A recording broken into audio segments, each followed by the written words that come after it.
Today we will discuss episode 10. The Guru's virtue lies not in fame, but in teachings. The Guru's virtue is not about how famous they are, but mainly depends on whether the Guru has good teachings. Whether a Guru is good or bad does not lie in the size of the Guru's fame, but in whether the Guru possesses the sharp teeth of pith instructions. Sharp teeth might not work, the supremacy of pith instructions. If we say sharp, the sharpness of pith instructions, the supremacy of pith instructions. Maybe we can change sharp teeth a little bit. It means that whether a Guru is good or bad mainly depends on how the Guru's pith instructions are. Whether the pith instructions are supreme or not, this is probably relevant. For example, the gold in a beggar's begging bag is still gold, and the gold in a king's treasury is also considered gold. Their statuses are different, but in fact the beggar's gold is also gold, and the king's gold is also gold. Similarly, for a Guru with many followers and great fame, the teachings spoken from their mouth are teachings.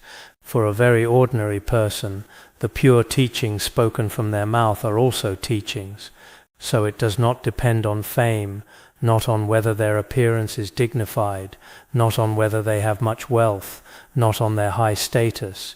So generally, for us who listen to the Dharma, no matter what kind of person it is not about. Some people here at our victorious Mara subduing land now seem to have this kind of, for example, if it's some Han Khenpos or Khenmos, they feel that no matter how well they teach, it doesn't matter.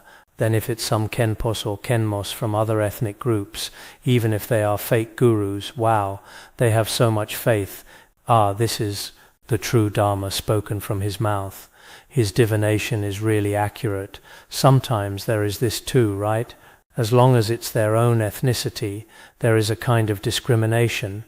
Of course, one shouldn't praise them too high either, as if just because they are Khenpos or Khenmos, they have all the power.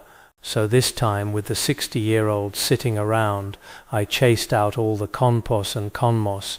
Then they were all unhappy. Now none of them come. They don't come to class either. If they don't come, they don't come.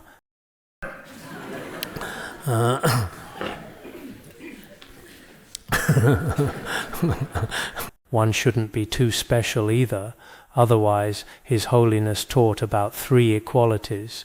So a new monk who came today and an old Dharma master who has stayed here for many, many years, they are equal in seating. So there is no such thing as, oh, you are amazing, you need a Dharma throne next to you. No need for that. So we shouldn't either, because sometimes as soon as we mention Khenpo or Khenmo, the attitude of the managers below becomes, oh, Khenmo, you have come. Oh, Khenpo, you have come. Oh, sorry. Then in front of ordinary people, they are very crooked and fierce. Then when one comes, wow, you have come. It seems we call it dog towards the top, wolf towards the bottom. There is such a saying. Some people, for example, among our worldly leaders, there are also such people. When a big leader comes, they are especially respectful. Then in front of those ordinary people below, they are especially fierce. This is also not right. Of course they can maintain the authority they possess, but just like us worldly people, for worldly people, if the leader says something, even if it is unlawful, everyone has to respect it. Actually, this is very bad. It should be, when we discuss things every day, we indeed quarrel very fiercely. The day before yesterday, I met a teacher. He said, once, I eavesdropped next to your large conference room.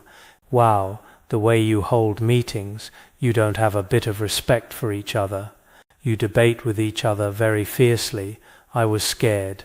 So in this large conference room, sometimes it can be considered a democracy. Just like some conference rooms in Europe. Very noisy. Actually, this is also a bit better. In a certain sense, for example, when we listen to the Dharma or receive empowerments, at this time we should be respectful where respect is due. But usually when discussing matters, at this time you can't say, "Ah, you are a great Dharma master, you can do any bad thing. No one dares to say this. You are an ordinary person, you didn't make a mistake, but you have to take the blame. That is unreasonable." So for our volunteer workers in the future, of course, if you can't discover it, there's no way. But generally speaking, on certain occasions we should still treat people equally, just like me. Now look at these elderly people. They are becoming more and more arrogant. As long as they are over 60, it's as if they have attained the level of the first Bhumi Bodhisattva or higher. Even their walking posture is different.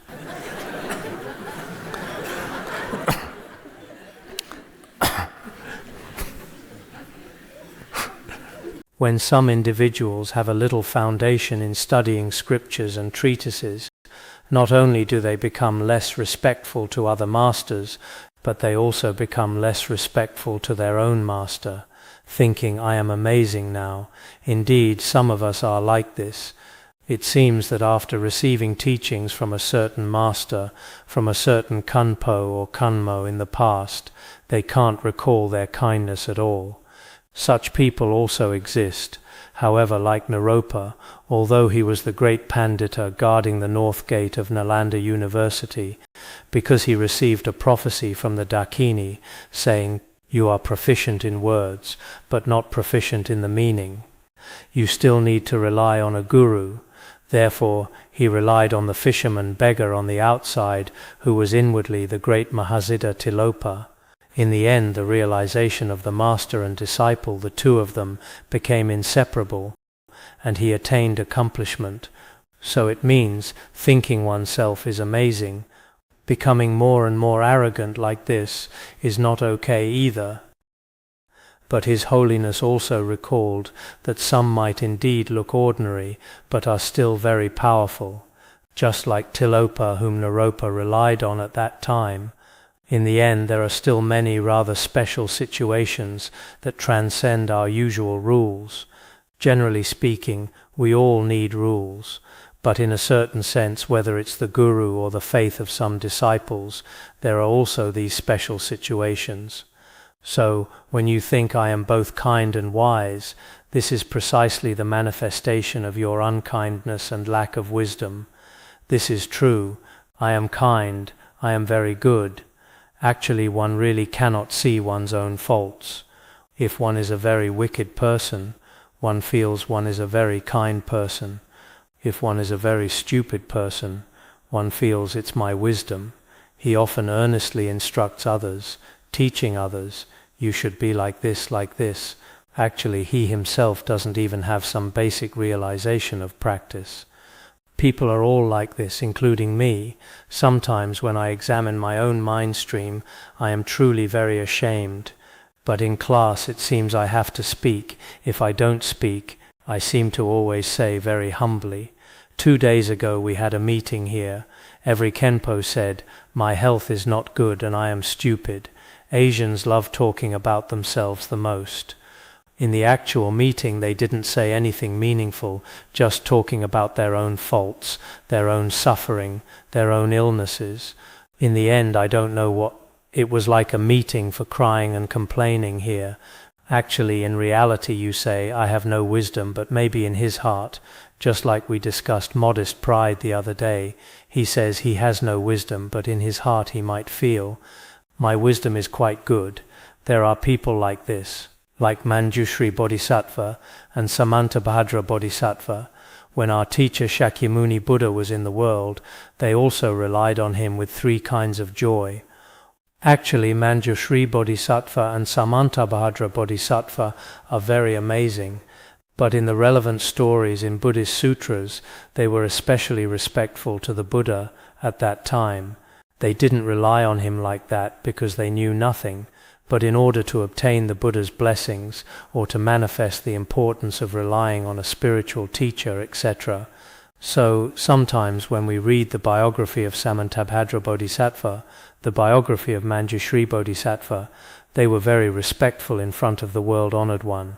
Including when we are studying the Shurangama Sutra now, Venerable Ananda was also respectful like this before the Buddha. Actually, Venerable Ananda should be very amazing, but he had such a respectful heart. So when we learn a little bit, when we have a tiny bit, even if we did quite well in an exam, when going out, the walking posture is a bit different. Ah, you got 120 points. Yes. Those who didn't pass feel a bit of pressure in their hearts, can't even lift their heads. Actually, this is also just a phenomenon. Sometimes people with good grades also can't stay. Or because once arrogance arises, then from our long-term experience in the past, there is a part of people who indeed have good grades and are steady. There is a part when taking exams, they get full marks, but later, in terms of conduct, including relying on a spiritual teacher and practicing, they are still not that great. So for so many years, sometimes it is your mind cannot be trusted. Sometimes I feel, wow, this one will definitely be hope for the Dharma, for our future. There are even some who seem to have done many bad things. This person is very mischievous, should be expelled today or tomorrow. But in the end, this one later became better and better. There are cases like this. Therefore 1 or 2 exams cannot really show anything. But it can also show something.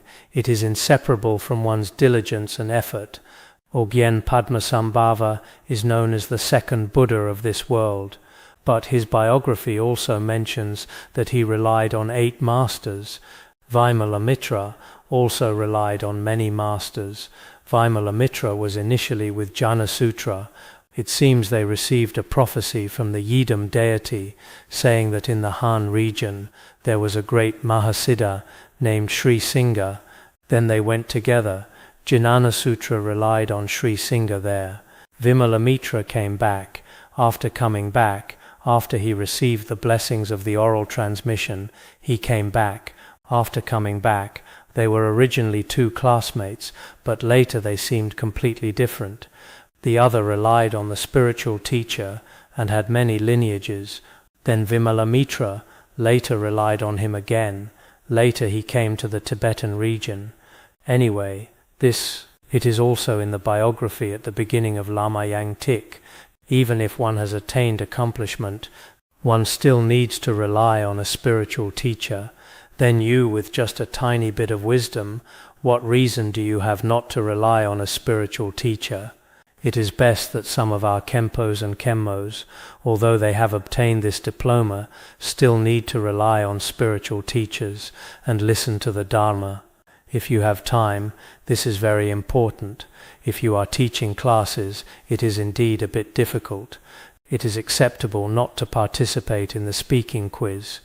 If you are not teaching classes, continuing to listen and teach is very good. Of course, regarding your reliance on a spiritual teacher, first you must examine for yourself. In this current age, people do not respect those with virtuous qualities, but instead respect those sinful swindlers who claim to see gods and ghosts. Many people like this. However, once you have relied on a spiritual teacher, even if your life is in danger, you must not go against the Guru's teachings. Suppose, under necessary circumstances, there is a slight violation. Yesterday I seem to say the Guru appeared unhappy. I might have added a negative word there. That was wrong. When touching heads with the Master at that time, what did I say at that time? That word doesn't need to be changed. At that time it started with a joke. Later, when we touched heads, the Master looked very happy. That doesn't need to be changed. At that time, whether I said unhappy or what, when speaking. Here he says, if after relying on him, even if encountering life-threatening danger, one cannot go against the Guru's teachings, suppose under necessary circumstances, if there is a slight violation, one must confess without letting the day pass. Under necessary or absolutely unavoidable circumstances, sometimes the Guru is unhappy. If so, this is very important. Nowadays some people are like, if the Guru is unhappy, so be it. No matter how many days pass, it doesn't matter. This probably destroys many dependent arisings. The sinful karma in one's mind stream deepens more and more.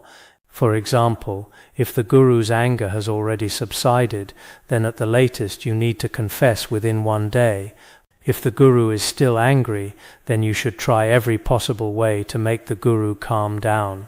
Dance a little, sing a song by his side. Don't be like this. Look, I'll sing a song for you.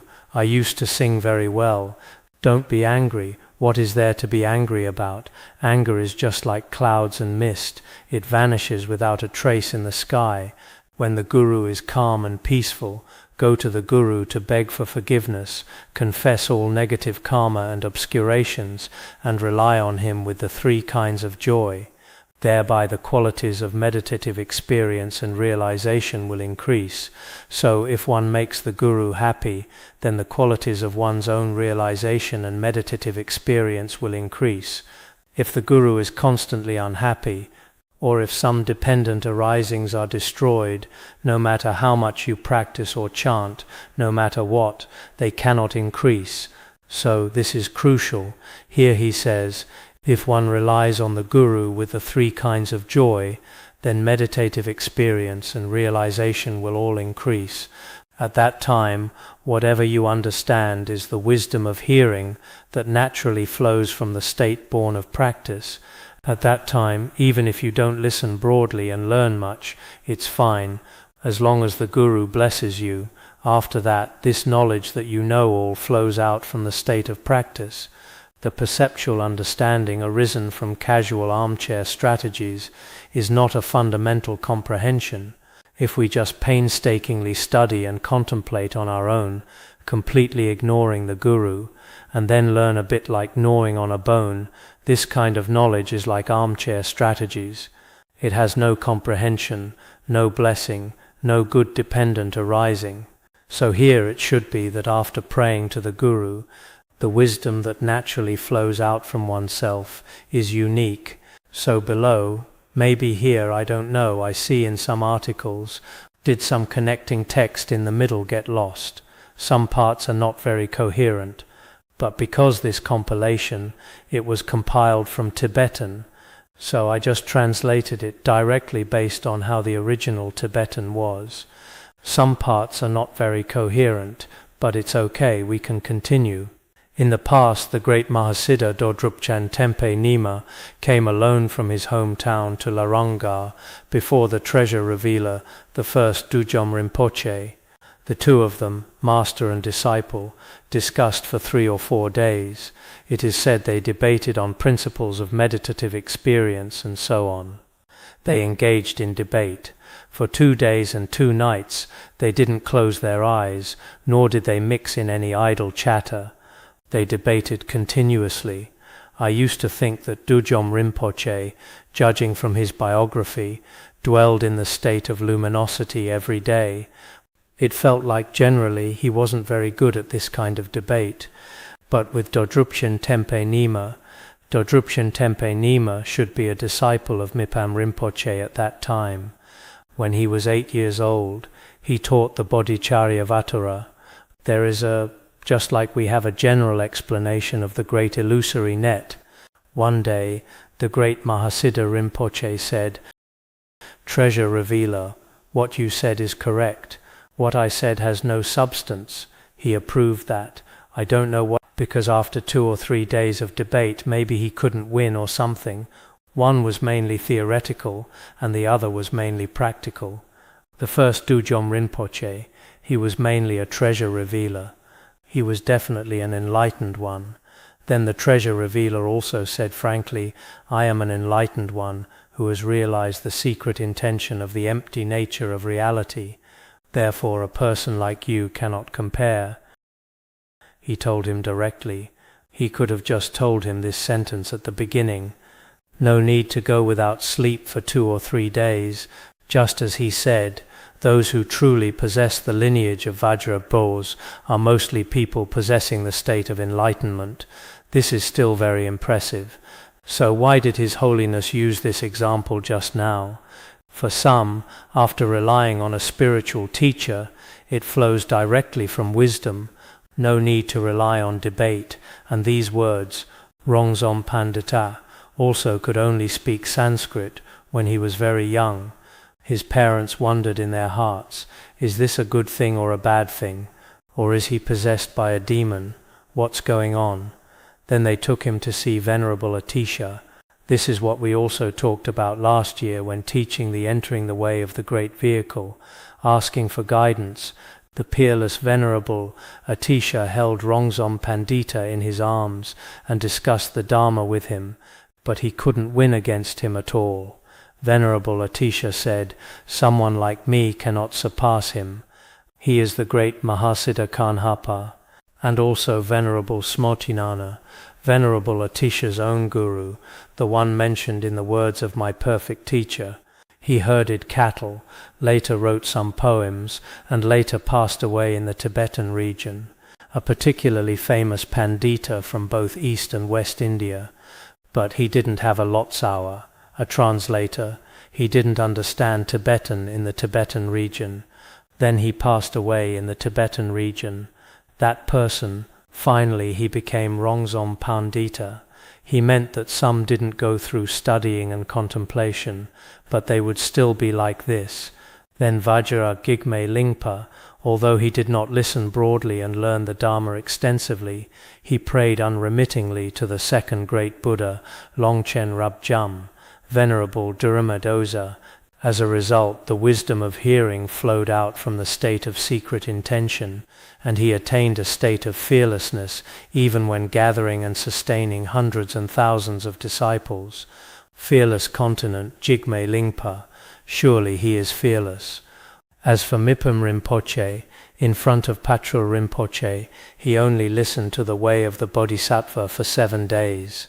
Aside from that, he never received many other teachings. But at the age of 7 in his childhood, he also composed the Beacon of Certainty.